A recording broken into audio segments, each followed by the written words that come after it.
Easy ওয়েতে কিভাবে তোমরা পদ্ম পাতা তৈরি করবে তাও ক্লে দিয়ে, সেটাই আজকের ভিডিওতে তোমাদেরকে শেখাবো।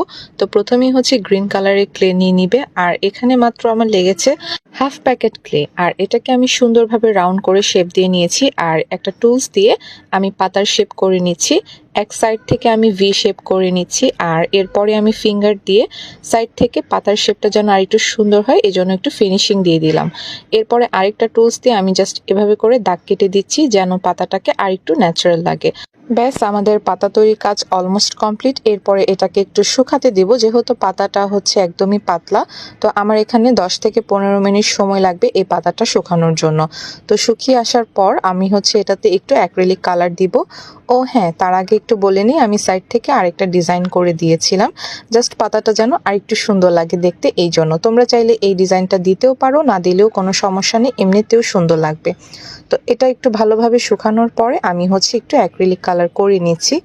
আর এই যে আমি হচ্ছে ডমসের কালারটার মধ্যে অ্যাক্রিলিক কালারগুলো রেখেছিলাম, কারণ ডমস কালারগুলো শেষ হয়ে গিয়েছে। আর এখানে যেহেতু একসাথে কালারগুলো রাখা যায়, তাই আমি এটার কৌটাটা ইউজ করি এভাবে।